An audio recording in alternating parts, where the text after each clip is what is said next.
Bueno, buenas tardes a todos y a todas. Estábamos esperando a Cecilia Abdo Ferez, que tuvo un problema, un inconveniente en la puerta, pero pasa que ahora se han restringido los horarios, son de 1 hora acá en la feria, o sea, y entonces vamos a dar, ya esperamos.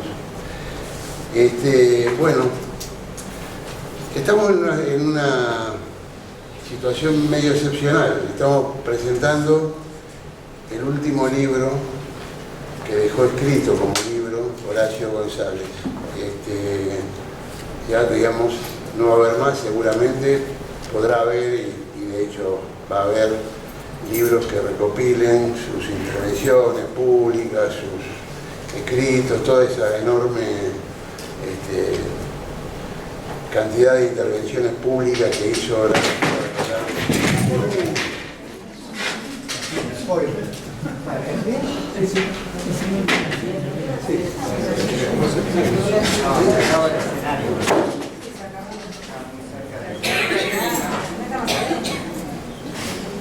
No sé si se había mencionado el piso del escenario.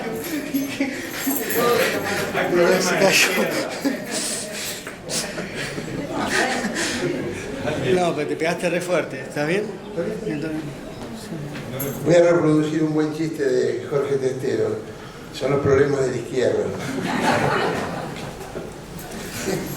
Bueno, entonces decía que es el último que él dejó escrito. En realidad es el último que se va a publicar, no es el último que él escribió, que en realidad fue Humanismo, que ya presentamos el año pasado en la Biblioteca Nacional.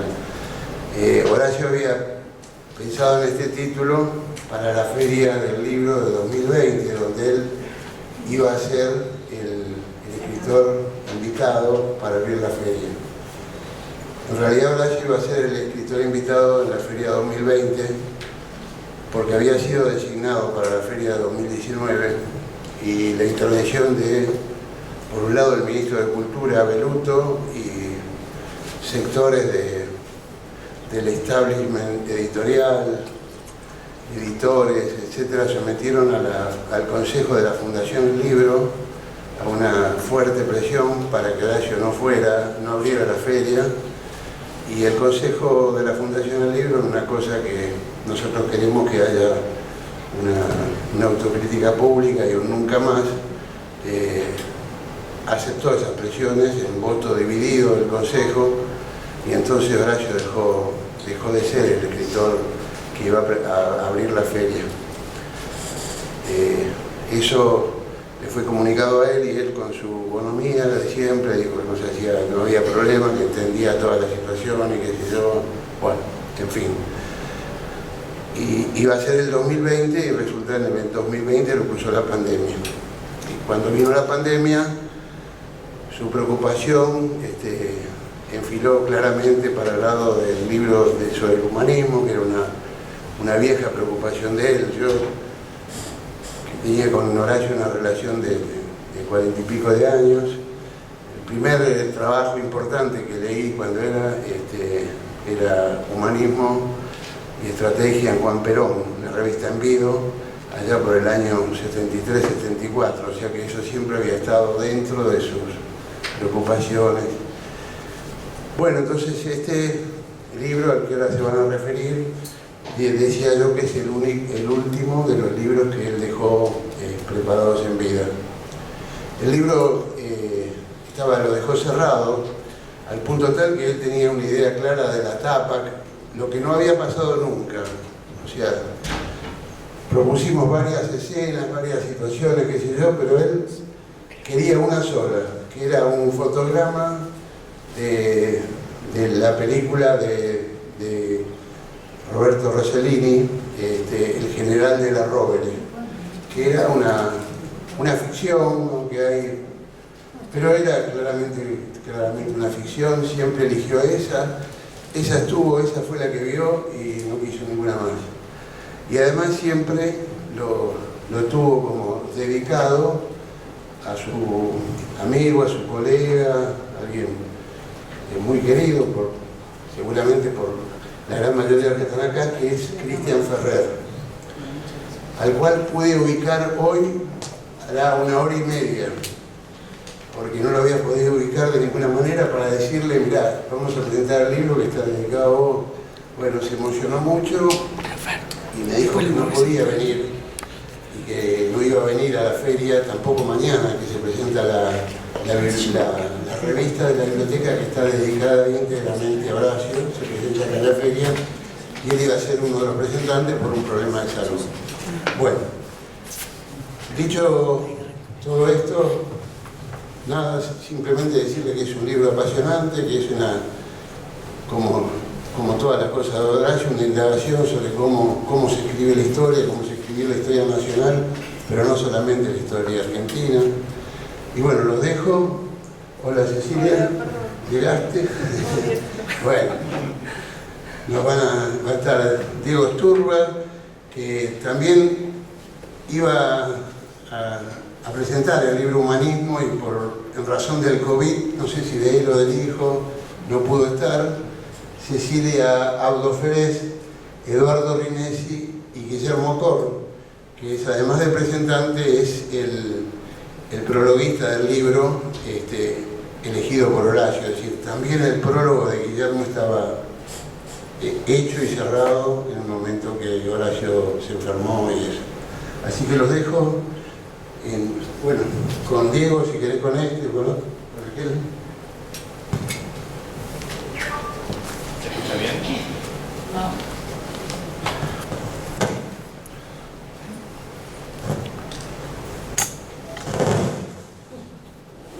¿Se escucha bien? Sí. Bueno, a mí también Cecilia me llegó, me costó un montón llegar. Y yo en la calle, y yo acá adentro.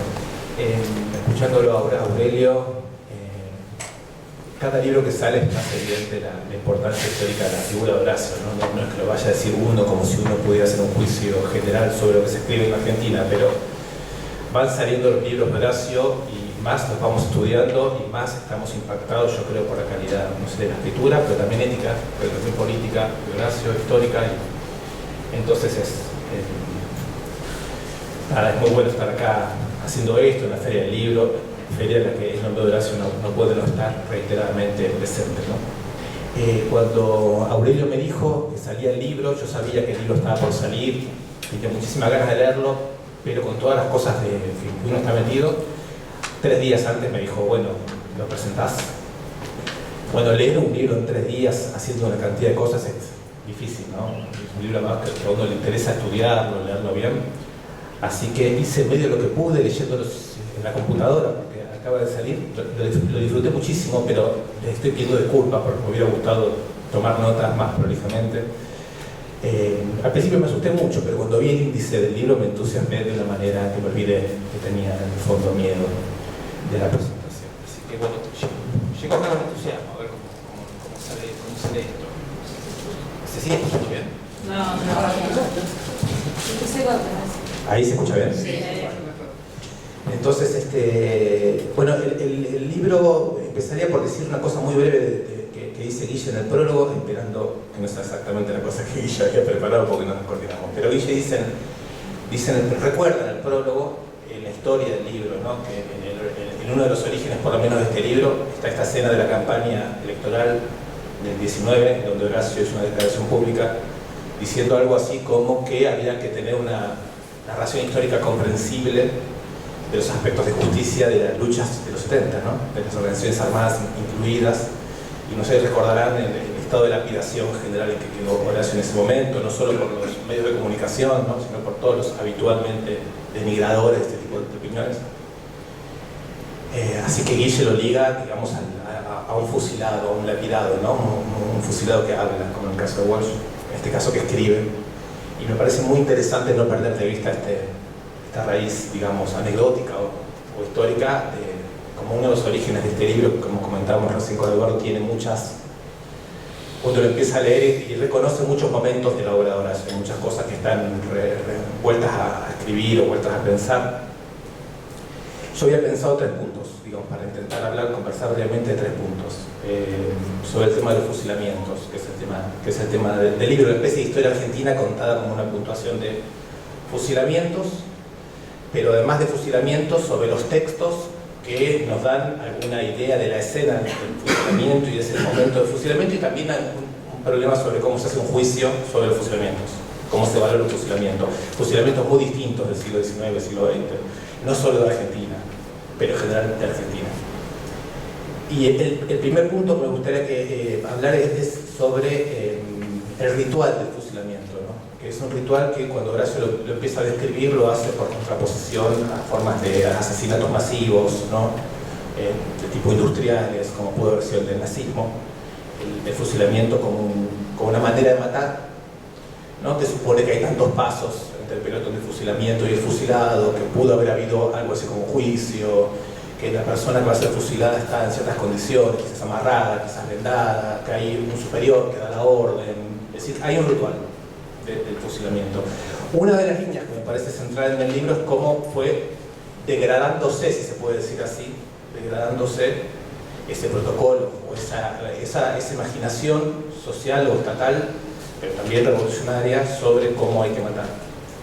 Entonces, ese camino que llevó a Horacio a decir que Roberto Arlt en 31 puede asistir al fusilamiento de Severino Di Giovanni, puede verlo y puede escribir una crónica en vivo sobre eso, mientras que Walsh en el 55 ya no puede asistir al fusilamiento de los trabajadores asesinados en Suárez, ¿no? Sino que tiene que hacer esa investigación que todos sabemos que tiene que hacer, pero además, Walsh en el 77 no tiene ya ninguna posibilidad siquiera de investigar, como había investigado en el 55, el asesinato que practicaba el terrorismo de Estado, ¿no? O sea, en los modos de matar hay una sustracción cada vez más evidente de estos protocolos, digamos, del asesinato. Y me parece que estos son los puntos que a mí más me conmueven del libro, en el sentido de que dejan la pregunta sobre si en cada uno de esos modos de matar aparece una figura de la narración que puede contar cómo se mató, pero además se puede elaborar un juicio político que permite nunca igualar asesinatos que llamaríamos justificables en nombre de algo que en el momento en que se actúa se considera un bien mayor, de asesinatos que solo regimentan la muerte, ¿no? Para decirlo como en algún lado, creo que Horacio lo dice, seguramente con más sutileza que yo, los asesinatos que hacen las revoluciones y los asesinatos que hace el Estado en su gestión habitual de la vida. Son dos cosas distintas. Las dos deben ser narradas, las dos deben ser enjuiciadas de maneras diferentes, ¿no? Creo que por ahí Guille dice algo así como, en el prólogo dice algo así como, finalmente este libro quiere entender cómo es que se mata sin olvidar nunca el sufrimiento de cada muerte. ¿Sí? Como si las dos cosas pudieran sostenerse al mismo tiempo. Quizás eso sea una de las primeras cosas que decir de este tipo de humanismo, ¿no? Porque este libro entonces no está tan separado del proyecto de González, de un humanismo que, según dice en su libro, el humanismo es la capacidad que tenemos de revisar supuestos de lo que somos y lo que pensamos, ¿no? Y este libro en ese sentido, está dentro del programa del humanismo, ¿no? Revisar también las formas de matar, revisar también las formas de juzgar, revisarlas en el sentido de entenderlas y de problematizar los juicios que se hacen sobre eso. Digo que esto es muy perturbador porque después del terrorismo de Estado para acá ya no existe más el fusilamiento como se lo pretendería recordar. Entonces ahí me hice una pequeña lista de fusilamientos en los que yo pensaba mientras leía sobre los fusilamientos de Coronel Dorrego o del Virrey Liniers o de Camilo Gorman. Mientras aprendía, digamos, historia, me iba anotando, ¿no? El MTP, los sobrevivientes de la tablada, en el momento mismo en que las Fuerzas Armadas Argentinas fusilan ilegalmente, si es que fusilaron, porque también se dice que aplicaban otro tipo de armamento, de armamento químico. Me acordé, bueno, de Mariano Ferreira, que no es exactamente un fusilamiento, ¿no? O sea, no respeta ningún tipo de rituales. Me acordé del indoamericano, cuando antes de ser presidente, jefe de gobierno de la ciudad, Mauricio Macri, alentaba en aquel momento que los vecinos armados y 3 tipos de policías podían interrumpir en una toma popular por viviendas y asesinar personas. Me acordé, por supuesto, de Maldonado, ¿no? De Rafael Nahuel, también de Chocobal, el fusilador, ¿no? O sea, de todas las historias de los fusilamientos que nos siguen, que de ninguna manera se inscriben ya en protocolos de ningún tipo. Pero sobre todo, no dejo de pensar en esta fecha en un fusilamiento sobre el que me gustaría dar vueltas, que es el fusilamiento o no fusilamiento, eso quiero decir, de Costequi y Santillán, ¿no? Que se cumplen exactamente 20 años ahora, el 26 de junio. Y que, como en todos los demás casos, dio también lugar a la necesidad de narrar esa escena, ¿no? Así como Walsh narraba León Suárez o Ferland narra el asesinato de Valle, y y Horacio haciendo una extraordinaria lista de narraciones sobre fusilamientos. Está este libro, que también Horacio supo reseñar, una reseña extraordinaria, Darío Maxi, Dignidad Piquetera, que es un libro muy interesante, muy extraordinario, que también volví a repasar. A propósito, ¿se escucha? No, lo apagaste. Ahí, ¿tengo que prender? La primera. Si abro fuerte, ¿se escucha? No.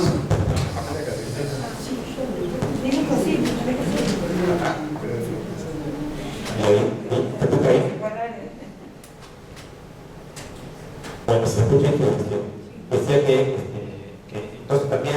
No, ese es el No, hace acopio. Ya se ve solito, pero... ¿Ahí va bien? Sí. Decía entonces que me parece que una de las líneas que Horacio deja planteadas es el problema de cómo seguimos representándonos y cómo seguimos planteándonos juicios políticos respecto de los modos de matar. Y no me parece un tema menor, me parece un tema gigantesco, ¿no? Que pasaríamos un poco a la... Me acordaba también, por supuesto, de otras formas de matar que Horacio nombre, algunas quizás no nombra, porque no sé si recordarán el año 89 cuando fueron los fusilamientos en la plaza de Tiananmen en China, que el ejército chino después le cobraba la bala a las familias con las que habían sido asesinadas las personas, eso se informó en su momento, ¿no? O sí nombra Horacio el asesinato, el fusilamiento del general Ochoa en Cuba, ¿no? Que vino acompañado por un libro muy complejo, llena de documentación. Y me acordé también de otros fusilamientos, me acordé también del fusilamiento de Guevara en la Cabaña. Es decir, el problema del fusilamiento como algo que no se puede resolver, creo que dice Horacio, por vía de algún tipo de imperativo de tipo moral que sancionase que el asesinato ya no sería más parte del modo de tratar los conflictos humanos, que tiene que tener necesariamente un tratamiento más complejo. Y el punto que me parece central a mí en el libro, o también como comentábamos recién con Eduardo, el punto donde noto el enojo de Horacio, el enojo que comparto, ¿no? De Horacio, con aquellas formas de intentar interpretar los asesinatos practicados por organizaciones revolucionarias, haciendo una línea divisoria epocal, una suerte de corte epistemológico por el cual nosotros, que pertenecemos a una época democrática, ya no autoritaria y por suerte desprovista de conflictos duros de lucha de clases, hacemos el gesto displicente de intentar entender cómo estas personas en esos momentos tenían esas pasiones tan absurdas, ¿no? Y hacían cosas que desde hoy no se comprenden. El enojo de Horacio con esa interpretación de las cosas y la reposición de Guille de la situación inicial en que este libro surge me resultan completamente estimulantes en el sentido de que el pensamiento va hacia el problema y no lo elude e intenta abrir todas las cosas que una época cierra mal. Cerrar mal quiere decir evitar comprender, evitar pensar, evitar incluso reconocer que quizás entre aquellas historias y estas no hay el corte que están. Yo diría así que los poderes nos piden que aceptemos, porque finalmente cuando uno se sitúa en la idea de que estamos en una sociedad ya sin fisuras, en donde las contraviolencias y las luchas populares tienen necesariamente que estar domesticadas, está haciendo un gesto de complacencia con los poderes que González en este libro no hace, ¿no? Y no lo hace a nivel de la escritura, no lo hace a nivel del esfuerzo comprensivo de la historia. Hace unos días me tocó leer un libro bastante siniestro de Seferino Reato, donde él trata sobre el papel de Walsh y Salgado en la bomba que destruyó el comedor de Coordinación Federal. Es un libro de los bestsellers, seguramente Reato está en algunos de esos stands de la feria, como Milei, hay varios que están ahí presentando libros ahora mismo, entonces no me parece menor decir algo sobre esto, que me parece que está en el centro del corte que creo que Horacio establece entre los momentos en donde el fusilamiento era todavía una expectativa reglamentaria y los modos de matar que me parece que ya no lo permiten. Le cuenta un diálogo y cuenta un hecho. El hecho es el fusilamiento de Salgado, que era un militante montonero del área de inteligencia que trabajaba con Walsh y que presumiblemente fue quien puso la bomba, que luego fue capturado por la Marina, dado a la policía que vengó, digamos, el atentado con una tortura feroz y después simulando un fusilamiento del obelisco. Entonces, el fusilamiento simulado después de la tortura y probablemente la muerte, para después decir que se trató de un enfrentamiento fraguado, es el contrasentido, digamos, la perversión última de toda idea de gloria, de honor procedimental que pudiera quedar sobre la idea de fusilamiento, pero el otro que cuenta Renato me resulta todavía más importante para lo que estamos charlando. Cita a Horacio, sin nombrarlo, ya sé bien, yo hago mal en nombrarlo a Renato, Horacio lo cita sin nombrarlo, un libro que se llama Disposición Final, de Renato, en que Renato lo entrevista a Videla. Y Videla dice que en la Argentina no se fusiló, ¿no? La dictadura militar no fusiló, porque el Papa desaconsejaba un camino como el de Chile, que era un escándalo imposible de tolerar. Pero Renato cuenta en este libro otra versión, para mí todavía más interesante, de un general que era primero en el promedio de su generación, al que Videla le ofrece ser jefe de la Policía Federal. Y este general dice que solamente aceptaría asumir ese cargo si se le permite fusilar. Es decir, a lo que Renato llama en el libro una lucha legal, ¿no? General legalista, que quiere fusilar. Y Videla le dice, es imposible esa vía, pero ya no por el Papa, sino porque hablé con mi ministro de Economía, Martínez de Oz, que me explica que si en Argentina se fusila, no habrá tanta facilidad para el crédito internacional. Interesante, ya no es solamente la cuestión teológico-política, es también los criterios, digamos, con los que se otorgan créditos internacionales. O sea que el desaparecido y la deuda externa tienen una conexión bastante interna. O sea que entre modo de acumulación y modo de asesinato estatal hay una relación quizás no todavía lo suficientemente investigada, y yo creo que Horacio nos pone la pista. Es muy importante pensar cómo se cuentan los modos de matar y qué esquemas de comprensión hay, porque ahí se pone en juego muchas cosas. Se pone en juego la calidad de los actores políticos, seamos nosotros o seamos aquellos que estudiamos. Se pone en juego también las representaciones que podemos hacernos de eso, pero sobre todo lo que llamaríamos el juicio, ¿no? Que la escuchaba Pía el otro día en un encuentro que se hizo acá en la feria también sobre Horacio. Pía decía que en Horacio la crítica no es el juicio. Creo que dice esa cosilla como que justamente se piensa críticamente mientras se suspende el juicio, ¿no? Es ahí donde se hacen las evaluaciones. Y al mismo tiempo, leyendo el libro, nos diría que inquieto por el juicio de los demás. Porque entre los juicios que González trabaja, hay muchos. No quisiera irme mucho de tiempo y estoy medio improvisando porque no llegué a escribir, así que no sé a quién tengo que mirar para saber cómo voy de tiempo. Claro, el primer papelito que sé que son falta 5 minutos. Una de las formas digamos, del juicio o del esquema de comprensión es interesante, es el de Salvador Ferla, que trabaja sobre el asesinato de Valle, ¿no? Sobre las cartas que dejó Valle, sobre la idea según la cual una parte del ejército argentino siempre estuvo dispuesto a regenerar un poco la nación, que por ese lado habría incluso una dimensión teológica en que estos generales cristianos, digamos, tenían con respecto a la nación un papel salífico que otras zonas del ejército no entendían, y más bien pervertida la nación al fusilarlos. Y Horacio agrega, en uno de los momentos para mí más lindos del libro, la idea de que la carta el documento, la carta, digamos, de Valle, que está dirigida a sus verdugos, y que dice, prefiero mi destino al destino de ustedes, ¿no? Sería una carta que en realidad no escribió Valle. Incluso que no se sabría bien quién lo escribió. Y ahí es muy interesante lo que creo que hace Horacio, ¿no? Porque sin citarlas todas nos hace recordar las formas en que la resistencia peronista fue inventando documentos, digamos, no verídicos y atribuidos a personas que o ya no estaban o tenían que asumir la autoría porque les convenía políticamente, ¿no? Como esa famosa carta en donde Perón dice cuando muere Guevara que murió uno de los nuestros, ¿no? Una de las versiones que yo escuché en algún momento es que eso no lo escribió Perón, que lo escribió un grupo militante, que lo firmó Perón, y Perón por supuesto lo aceptó. Entonces el problema, digamos, dice Horacio, de cómo se construyen esas narraciones sobre ciertas escenas, que hasta que los historiadores se pongan de acuerdo sobre la velocidad del documento, pasó el momento en donde una demanda popular necesitaba tener una idea sobre lo que ocurría, y entonces alguien interviene escribiendo algo. Entonces esa es una idea muy interesante que Horacio va escribiendo sobre la producción, incluso imaginaria, cuando no hay documentos, sobre esos documentos que permiten, digamos, obtener una narración militante. Pero bueno, por supuesto, Horacio no le convence, creo yo, aunque le interesa la visión de Ferla, digamos, de un grupo militar salvífico, ¿no? Y cita también, no deja de citar a alguien que cita varias veces, a alguien que hoy es difícil citar, pero creo que hay que seguir citando, que es Horacio Verbitsky.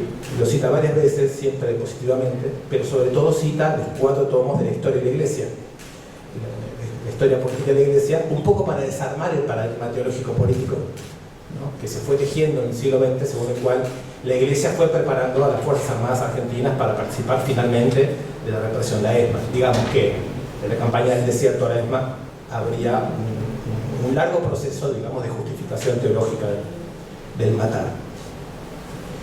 Bueno, digamos, otra comprensión, este es un momento también para mí muy interesante del libro, es la discusión con este libro sobre Perón, de Sigal y Verón, pero también Terán y en general un grupo de académicos a los que evidentemente Horacio les concede el prestigio profesional, digamos, ¿no?, pero que discutirían, como decíamos antes, los años 70 en términos de una otra época de ilusiones que se corroboraron erróneas y épocas en las que, digamos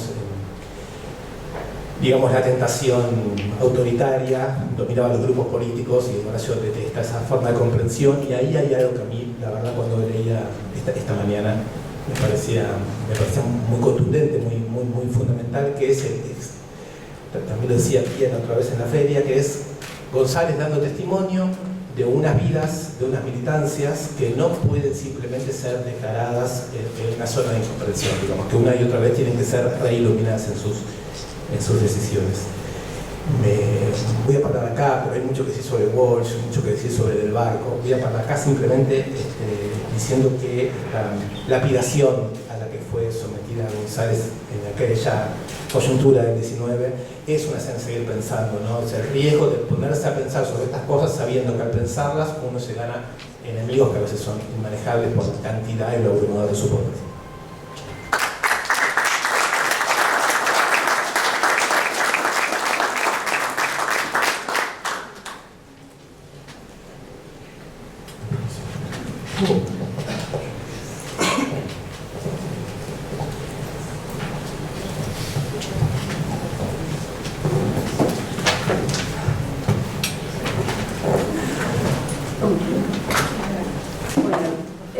Bueno, muchas gracias Guille por la invitación, muchas gracias Aurelio, Narvaja, de Coligüe. Estoy muy contenta de estar acá, y a la vez es una alegría que me haya tenido que pelear desde la puerta, porque si no sería como otro tono, siempre entrar tarde y llegar, y bueno, las discusiones ahí, y yo tengo el tic de discutir cuando me podría haber colado, que era más fácil, pero la verdad que siempre me da como discutir la cuestión.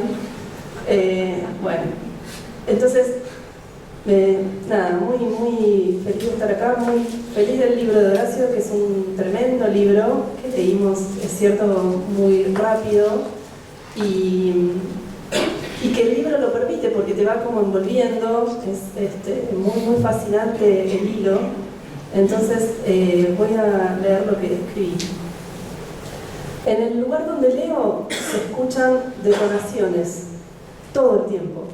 Son las detonaciones que hacen las empresas mineras cuando vuelan las canteras con explosivos para extraer piedra en las Sierras Bayas, en Loma Negra, en Sierra Chica. Después de una voladura tiemblan los vidrios y se escucha el eco durante algunos segundos. En general, la costumbre hace que ya no se las atiendan y ni siquiera desconcentren. Todo lo contrario pasó mientras la lectura de Fusilamientos, este libro póstumo de Horacio González. Las detonaciones acompañaban las palabras, se les entreveraban, las hacían aún más vívidas, las sincronizaban. Este libro, que es un encadenado histórico de pistoletazos, tiene una relación extraña con el paisaje. Permite volver a notarlo. Es el lugar llamado Cabeza de Tigre, en Córdoba, donde se fusiló a Liniers. Ese otro, Navarro, donde se fusiló a Dorrego. Ese otro, la Plaza Las Heras, donde antes estaba la Penitenciaría Nacional, en la que se fusiló a Di Giovanni y al general Valle. Ese otro, Timote, donde se asesinó a Aramburu. Santos lugares, el cuartel donde se disparó a Camila Borman y Ladislao Gutiérrez, la Patagonia. ¿Cuántos nombres de la Argentina gritan lo que pasó en ellos y el tiempo y la repetición los vuelve inocentes? ¿Cuándo un paisaje se torna historia, si no es a través del nombre? Paul Grusac, entonces director de la Biblioteca Nacional, no puede creer que el cadáver de Liniers permanezca en el paraje inseñalado de Cabeza de Tigre y que hasta las tropas de Belgrano pasen por al lado, después, sin hacer ninguna ceremonia, sin anoticiarse. El cuerpo fusilado de Liniers no hace ninguna muesca en el paisaje que lo aloja. Esto era un problema para Grusac, porque ese fusilamiento por parte de la Junta de 1810 debía condenarse, pero sobre todo porque que el paisaje permaneciera paisaje y no historia, presagiaba el devenir futuro del país. Era la cuestión de la persistencia de la mudez de lo telúrico en Astrada, antes que la del fusilamiento mismo. Dice Horacio: es que esos paisajes dirían algo en especial a los peregrinos o a las caravanas que no tendrían otro motivo que mirar los áridos espinillos sin tener razón para persignarse, recapitular o albergar deseos de exhumar. Allí no había historia. Contra eso protesta Grusac. Esa señal de abulia histórica podría costarle caro al futuro país. Una cuestión semejante plantea Saúl Taborda en Meditación de Barrancayaco. Fin de la cita. El fusilamiento de Liniers, antes héroe de la reconquista de Buenos Aires y luego conspirador, renuente a reconocer la legitimidad de la primera junta, inaugura un país que todavía no era. Un país cuyo inicio es su fusilamiento, dice Horacio. ¿Cómo se inicia un país así? Quizá porque algunos fusilados son símbolos de tiempos anteriores, no reclamados por nadie, como parecía ser el caso de Liniers, y otros son como un tapón que impide que se desaten las fuerzas que deben liberarse, como interpreta Sarmiento a Dorrego. Pero un fusilamiento no es un asesinato, no es cualquier violencia. Un fusilamiento se dirige contra alguien, un enemigo o un desleal, es decir, contra un otro que pudo haber salido de unos otros. El fusilamiento pone en escena además una serie de procedimientos rituales, como decía Diego, como el tribunal, el pelotón, la orden. Es un asesinato ritualizado contra un enemigo que en general da cuenta de una serie de dispositivos militares de actuación. Tiene además textos que lo evocan, ya sean las órdenes de quien comanda fusilar, las publicaciones posteriores al hecho y las explicaciones frente al público. Es una muerte ritual y espectacular, que pretende mostrarse, evocarse, inscribirse en la historia de algún modo. De algunos fusilamientos hay pinturas célebres, como las de Goya o Manet. De otros hay películas, como las del general de la Rovere de Rossellini. De otros hay fotos, como las que publicó Caras y Caretas del fusilamiento de Di Giovanni, que incluso pueden ser, hipotetiza Horacio, una teatralización fotográfica del hecho, porque en el momento no abundaban las fotos.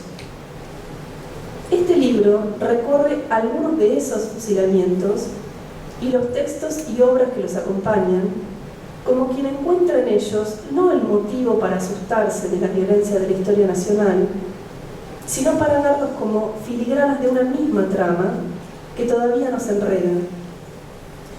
Los fusilamientos que se multiplican y que exigen cierta separación entre aquello que son un asesinato ritualizado, procedimental y aleccionador, y aquello que no son una masacre, un asesinato político sin más, un plan sistemático de desaparición. Ponen en foco a dos instituciones claves de la Argentina, a sus divisiones internas y a su inscripción en el Estado. Ponen en foco al ejército y a la Iglesia. Por eso, este libro no tiene una condena al ejército sin más, ni a los sacerdotes que acompañan esas liturgias de muerte, sino que los muestra hasta capaces de forjar imitaciones de sus ritos por parte de otros. Como si el poder de sus ritos, de su manera de hablar, de sus procedimientos, tuviera una carne que fuera macerable por la historia de un país y no desechable sin más. Esto dice algo de la forma en que Horacio piensa la política, la relación con un enemigo, la posibilidad de que el enemigo sea un nosotros, y por lo tanto no totalmente ajeno, la necesidad de encontrar causas a la violencia, la necesidad de generar textos que la nombren, la expliquen, la evoquen y la inscriban en una historia en la que se debe criticar, juzgar y en la que las conciencias son importantes, tanto la de los fusilados como la de los fusiladores. Aun cuando, dice Horacio, solemos estar del lado de los fusilados. Esas conciencias no se mezclan, las de fusilados y fusiladores, pero algo comparten. Entre fusilados y fusiladores hay relación. Se conocen en general sus nombres, se recopilan o se fabulan sus últimas palabras. Se puede reconstruir la escena. Fusilados y fusiladores comparten, si se quiere, una regla y un colectivo de significación del tiempo. Porque nadie fusila solo. Esto ya no existe con la lógica abstracta, silogística que impone Videla al cambiar fusilados por desaparecidos, porque allí se despersonaliza, se tecnifica la muerte, se la masifica, se la pretende borrar con eufemismos, el desaparecido, y así diseminar el terror. Videla es una ruptura incluso dentro de la muerte, y cambia el modo de contar la historia a la vez que destruye a las instituciones y los colectivos en las que ella se alojaba prioritariamente. Se representan Valle, que es Dorrego y es Peñalosa, y a la vez no lo es. Troxler, que es fusilado 2 veces, una en los basurales de José León Suárez y otra al salir de la Facultad de Derecho en años de la predictadura. Di Giovanni, que es fusilado pero después representado siendo fusilado para que pueda ser visto en una revista para clases medias. De la Rovere, ese personaje de ficción que interpreta Vittorio De Sica, que acepta ser fusilado cuando él no era de la Rovere, en realidad, pero prefiere ese destino de héroe de la resistencia partisana que se inventa al suyo, el de un ladrón menor. La visión de la historia que tiene Horacio es teatral, dramática, y en ella cuentan los nombres, las circunstancias, los detalles que tienen ecos en tiempos distintos. En esa historia se miden realidad y representación, cosa y símbolo, dato y fantasma. Es una historia cuya escena continúa en libros, en los que las actuaciones no son repetición de lo ya dado. Una historia de los fusilamientos como signos de un modo ritual de tratar la violencia. Una violencia de la que puede hablarse, discutir, discurrir, y en la que el otro cuenta con nombre propio, incluso cuando sea el nombre enemigo. Es la historia de un país a través de rituales que encausan la violencia, repleta de detalles, no como anécdotas acumulativas, sino como aquello que colorea lo que se dice y permite ampliar la forma de su comprensión. Por eso puede decirse que hay violencia, la hubo y la habrá, y también que se busca comprender y juzgar antes que dejarla como trauma o meterla debajo de la alfombra. Hay continuidad de la violencia, pero también de la regla que la acompaña. Esto sí debiera ponerse en pasado. Debiera ponerse en pasado, porque Videla fue una ruptura. Debiera ponerse en pasado también porque los fusilamientos ya no son, desde el gobierno Kirchner, una práctica militar posible. Debiera ponerse en pasado porque este libro parece querer decir en entre líneas que incluso en estos casos de la muerte de alguien, ese alguien no dejaba de existir como problema histórico. Y esto no sucede con los fusilamientos mediáticos, con los linchamientos, con las cancelaciones que acompañan esta nuestra época. ¿Cuáles son los procedimientos reconocidos y aceptados por todos en estas violencias contemporáneas? Este no es un libro de la transición democrática, ni de sueltos, que buscó expulsar la violencia del Estado civil y también de los textos y colocarla en una Argentina anterior, definitivamente superada. Tampoco es el libro de un revisionista. Cuando Horacio trata el fusilamiento del general Valle, que es uno de los puntos de atención centrales del libro, pone en debate 2 formas de contar estos fusilamientos, que son 27 en total, firmados de puño y letra por Aramburu. Una forma de contarnos es la de Rodolfo Walsh en Operación Masacre, con investigación suya y de Enriqueta Muniz, y otra, la de Salvador Ferla, un autodidacta italiano que escribe el libro Mártires y Verdugos. Horacio, trayendo los argumentos de Ferla, dice que Walsh pone el acento en la ilegalidad que tendrían los fusilamientos de José León Suárez, específicamente, que se habrían realizado con posterioridad al dictado de la ley marcial por parte del gobierno de la Revolución Libertadora Fusiladora. En otras palabras, Walsh supone al Estado de Derecho, lo pone como axioma y muestra con austeridad implacable cómo se había transgredido su legalidad. Los protagonistas son además sobrevivientes civiles. Ferla discute esa perspectiva. La cuestión para él no sería limitar los fusilamientos a una cuestión policial, sino inscribirlos en el espiral de la historia del país y en las divisiones del ejército. La perspectiva de Walsh sería legalista y reduccionista, y si se quiere, deshistorizada y burocrática. Acusación tremenda, a contramano de lo que las escuelas de periodismo reivindican hasta hoy en Walsh. Horacio no tercia en la cuestión, pero parece desaprobar la circularidad de la historia presente en Walsh y hasta su fijación con la noción de destino, que tiene ribetes borgianos, pero que se diluirían en la pesquisa, en la investigación, que pasa a ser la verdadera protagonista de los hechos. Pero si esto significara favorecer a Ferla, a seguir Horacio la complica, haciendo incluso una exposición de sus fuentes, un muestreo del mapa anómalo y riquísimo en el que se sitúa en este campo de la historia. Dice Horacio: sería un desatino convertirnos en los Heródotos de las tablas de sangre de los pueblos. Nos educamos con Henri Pirenne y Marc Bloch, con Juan Agustín García y Raúl Scalabrini Ortiz, con Michelet y Adolfo Saldías, con Fustel de Coulanges y José Luis Busaniche, con Gramsci y Macedonio Fernández. A otros tantos hemos incorporado que ahora no diremos, y a muchos hemos olvidado. Si se me permite interpretar, Horacio dice que no cuenta muertos. Tampoco los clasifica en tablaturas morales de los buenos y los malos.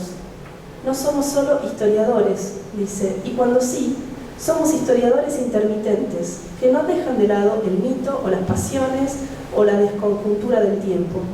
Historiadores sociólogos que piensan la influencia de las religiones en la estructuración de las instituciones, como Coulanges, tan deudor de Guizot y de Durkheim. O historiadores que puedan repensar el rol de los museos y los monumentos, pero también al liderazgo y al caudillismo, como Busaniche.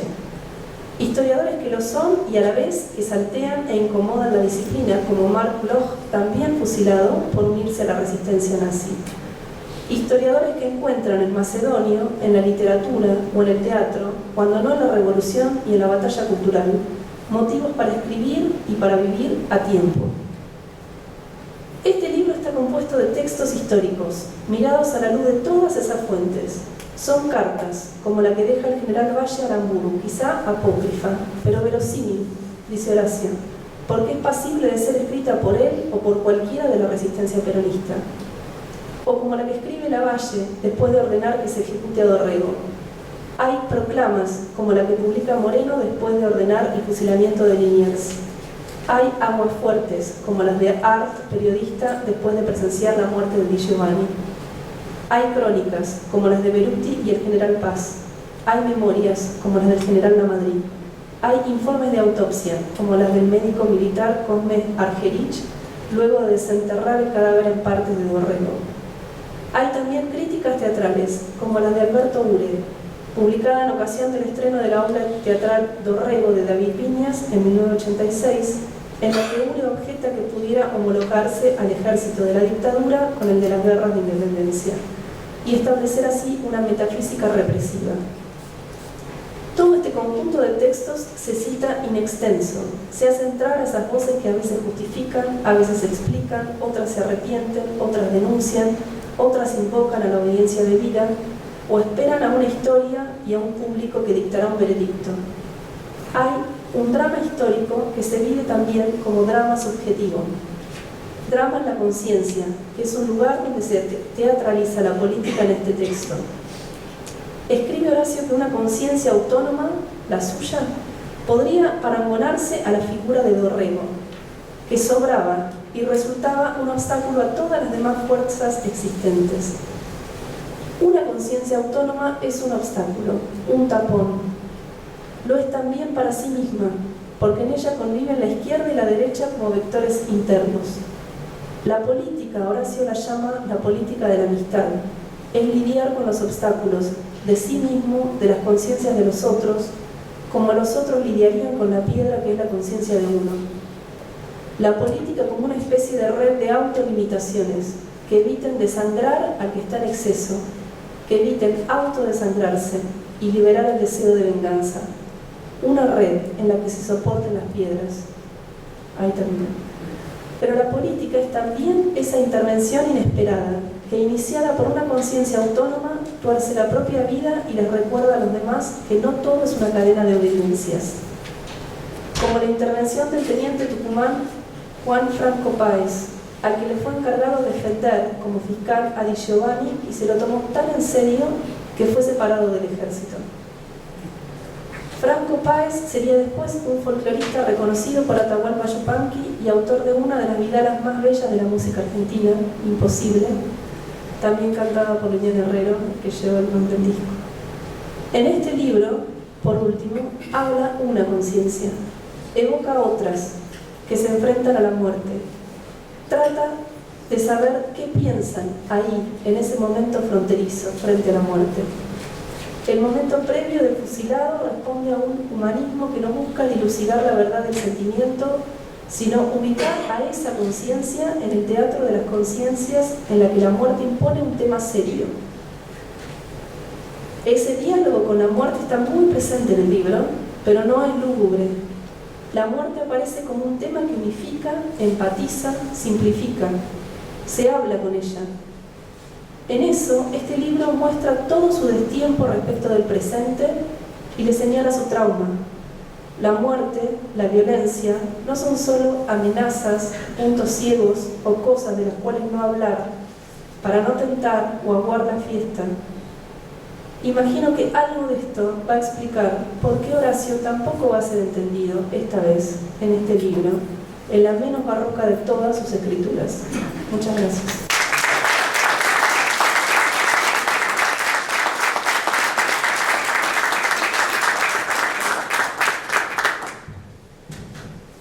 ¿Cómo estamos, Aurelio? Muy mal.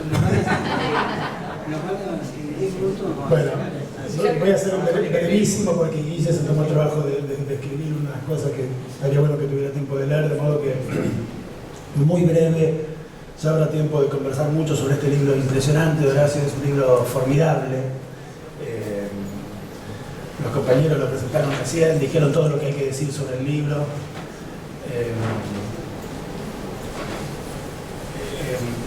Efectivamente es un libro que no busca, digo cositas, retomo cosas, pero verdaderamente no quiero tomar más de 3 minutos, así lo dejamos leer a Guille. Es un libro que no busca, con un gesto bien pensante, sacar de encima la violencia de la historia, sino que busca interpretarla en su forma mítica, originaria de los estados y de las revoluciones. Es muy importante la idea que tiene Horacio sobre el fusilamiento, diría, como institución fundamental del Estado y de la Revolución. Palabras estas dos que no necesariamente van separadas. Palabras que la historia del jacobinismo juntó también. Y el primer fusilamiento argentino, el que funda este país, es un fusilamiento hecho por el Estado. Es un fusilamiento hecho por un Estado revolucionario, no por un Estado temeroso, no por un Estado perturbado por los movimientos que había que conjurar, como fueron después el fusilamiento de Valle, como fue antes el fusilamiento de Camilo Borman, ¿no? Como fueron después los fusilamientos de José León Suárez y de Trelew, ¿no? En un grado ascendente de ilegalidad, digamos, ¿no? que termina en efecto en los ya no fusilamientos, como explicaron bien los compañeros del proceso de Videla, ¿no? Entonces, el fusilamiento como mito fundante es otro libro sobre los mitos fundantes de las civilizaciones, este que nos regala Horacio. como nos regaló pocos años atrás una enorme reflexión sobre el mito de la cautiva como mito fundante, no solo de la civilización argentina, de la cultura argentina, sino de toda cultura, ¿no? Desde el rapto de las Sabinas o desde los enojos del viejo y querido Aquiles, ¿no? hasta las oscuras mazmorras de la ESMA, ¿no? Entonces, Horacio piensa los grandes mitos fundadores de las culturas, los grandes mitos fundadores de las civilizaciones. Este libro sobre el fusilamiento es extraordinario, lo tendremos que leer mucho, lo tendremos que discutir mucho. Es un libro, creo que algo fue dicho, de una finísima entonación borgiana y shakespeariana. Horacio cita sin citar, eso también ya fue dicho, ¿no? Cuando explica por qué los fusilamientos no solamente están al servicio del orden, sino también al servicio de los destinos de emancipación de los pueblos, ¿no? Escribe: en esos fusiles, esperando la orden, ya está impaciente el destino. Y nadie que haya hablado con Horacio de la trama de Borges, texto que Borges cita aquí y donde Borges acuña esa hipálaje extraordinaria, ¿no? Los impacientes puñales de los amigos de César, ¿no? En Borges los impacientes son los puñales, ¿no? Que tenían que matar a un líder. En Horacio, pensando en fusilamiento, el impaciente es el destino. Como el impaciente está el destino, a lo mejor no hay tiempo para juicios todo lo largo que deberían ser, y los juicios son sumarios, para razonamientos todo lo largo que deberían ser, y entonces la razón se vuelve, expresión de Horacio, razón fusiladora. La razón fusiladora como última ratio, expresión de la teoría política del siglo XVII, que revela las fuertes deudas que tiene incluso la comprensión de que la violencia está en el fondo de todo orden con el racionalismo filosófico que funda la modernidad, ¿no? Hay una razón de la violencia, hay una última ratio de todo orden y de todo trastocamiento del orden. Y el fusilamiento es el momento mítico, ¿no? En el que podemos pensar la fundación y la búsqueda de legitimidad de un orden nuevo o de un orden que se ve sacudido en sus fundamentos y que tiene que afirmarse, ¿no? Apelando a esa forma tan pautada, tan ritual, ¿no? de la violencia. Habría mil cosas para decir. Me emocionó mucho la dedicatoria de Horacio a Cristian.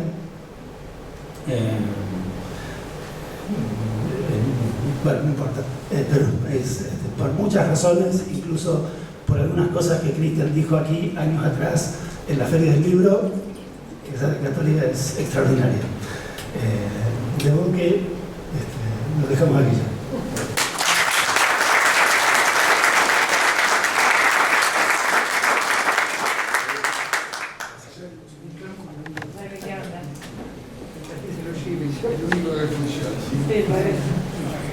Bueno, ¿se escucha ahí?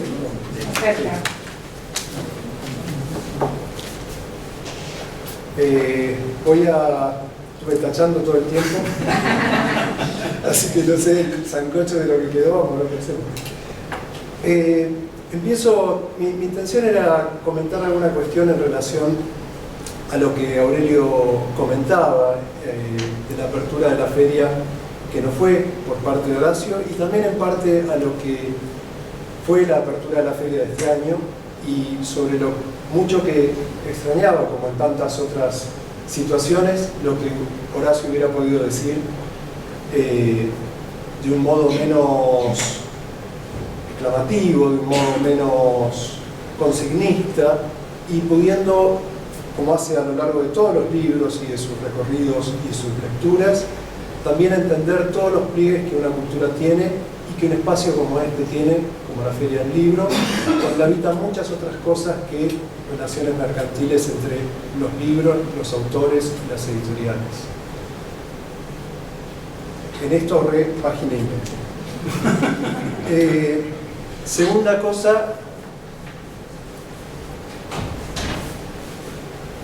contar una anécdota de otra historia, de tipo más personal, que fue que, sin infidencias, un intercambio de mails del 14 de marzo del 2020, donde en parte se decía que me mandaba el libro Horacio sobre fusilamientos, tema ajeno absolutamente a la peste, para preguntarte si estás disponible para hacerte un prologuito de cargo a una tarea que se puede resolver en un fin de semana. Bueno, en este tiempo muchas veces hemos repetido y conversado y escuchado lo generoso de Horacio para con sus contemporáneos, pensando que algo así podía hacerse del modo en que él lo hacía, de manera genial, en un fin de semana, haciendo un prólogo muchas veces mejor que el contenido del resto del libro, cosa que no sucede en él. Y mi respuesta solo fue si en serio pensaba que tenía que resolverlo en un fin de semana y que esperaba que no fuera ese precisamente. Bueno, con la pandemia se fue postergando ese prólogo y también la apertura de la feria. Y al releer este libro en esta semana, una de las cuestiones que me impactó fue leer algunas frases que impactan de otro modo que como fueron leídas en marzo del 2020, porque uno podría ponerlo en el subrayado del subtítulo del libro, Muerte en primera persona. Comparto con ustedes una. No sabemos qué es la muerte, como no sea pronunciar esa palabra tan terrible como tranquilizadora, pues cuando la interrogamos más allá de ella, no sabe decirnos nada de su propia nada. Y la otra, si somos seres vivos poco complacientes con nuestra existencia diaria, que es la que exige indiferencia a la pregunta por nuestra finitud, es evidente que cuando nos asalta el pensamiento de acabar siendo no existentes, de que un día cualquiera ya no habrá mundo para nosotros, no sabremos bien en cuál arco fatídico de opciones se inscribirá nuestro propio fin. Se proyectarán entonces innumerables pensamientos, fórmulas e imaginería sobre nuestra circunstancia final, la insignia materia en que nos presentan las situaciones que conocidas metáforas llaman el momento conclusivo, el postrer suspiro o la última voluntad. Fusilamientos antecedió, como bien dijeron Diego, Cecilia y Eduardo, las páginas que conformarían humanismo, impugnación y resistencia. Los liga la pregunta acerca de la condición humana. En este caso, el marco es el poder entender cuáles son las emociones últimas de alguien que va a ser sentenciado a muerte. Fusilamientos habla de una serie de acontecimientos dramáticos y dolorosos, y el plural no debe llamarnos a engaño. No supone equiparación, como Cecilia ejemplificó. Cada caso es singular, las circunstancias, los protagonistas y los victimarios y las víctimas son únicas. Cada capítulo tiene un desarrollo propio, aunque asomen en él los espectros de los fusilados de otros tiempos. Las figuras del pasado se insinúan, surgen en insurrecciones frustradas y se superponen como capas que van modificando su sentido. Así, por ejemplo, en las sombras del fusilamiento del general Valle surgen reflexiones sobre Navarro y el fusilamiento del coronel Dorrego o los obreros de la Patagonia. La forma final de cada pieza surge del ensamblaje entre unos y otros hechos. No podría haberlo en un libro de Horacio, cuestiones de privilegio. La figura de Liniers puede estar, por ejemplo, en consonancia con las víctimas de los basurales de José León Suárez, y así también las antijacobinas y notoriamente conservadoras páginas de Bursac, nos dice González. En esas páginas no deja de percibirse como teme el ineludible el helado sentimiento de espanto que infunde un relato que se sitúa en el punto de vista de los contrarrevolucionarios, pero que en mucho se parece al de Walsh, cuyo punto de vista es el de los revolucionarios o de los sacrificados o de las dos figuras al mismo tiempo. Del mismo modo, sin cuestiones de privilegio, se apela a distintos lenguajes artísticos. Una película de Stanley Kubrick puede ser usada de referencia para mostrar el recurso de develamiento de una farsa tribunalicia, como modo de encuadre poliédrico de todas las dimensiones y las dimensiones de un drama, El aguafuerte de Roberto Arlt sobre el fusilamiento de Severino Villomar.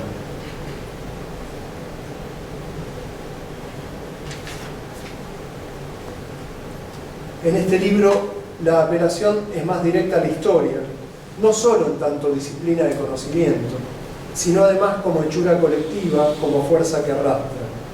De ahí la necesidad de ahondar la pregunta por los fusilamientos.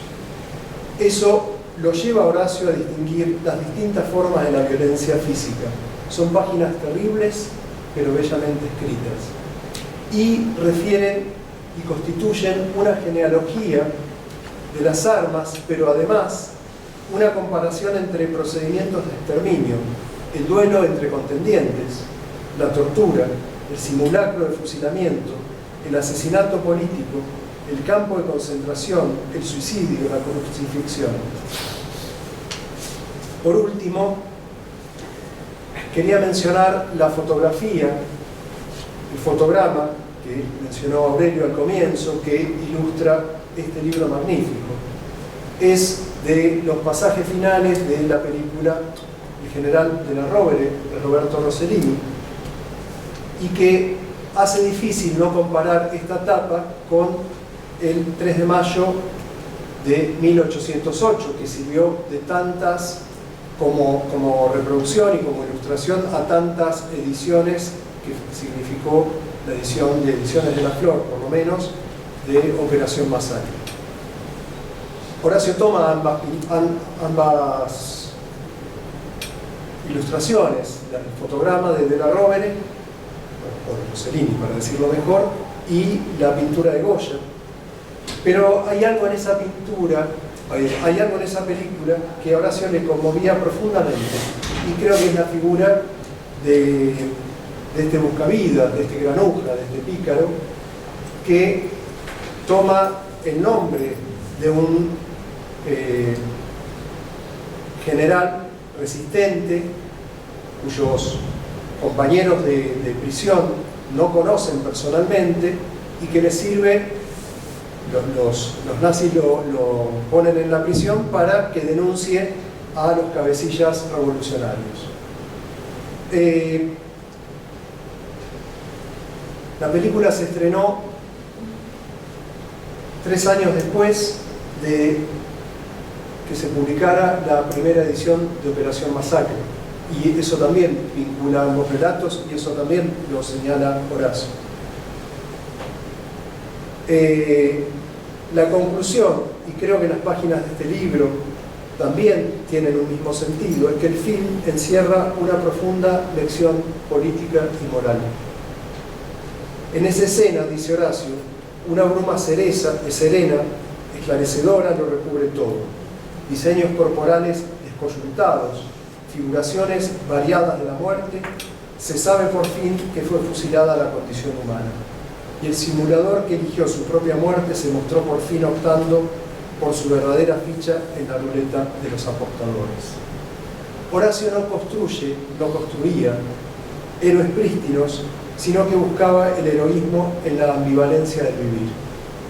Por eso en este general de la Rovere fusilado encuentra una clave y nos deja a nosotros otra, que nos permite enlazar fusilamientos con uno de sus primeros libros, como es La ética picaresca, pero también con su tenaz cercanía militante y a la vez distante críticamente con el peronismo. De barro están también hechos los fusilados que viven y nuestra memoria sobre ellos.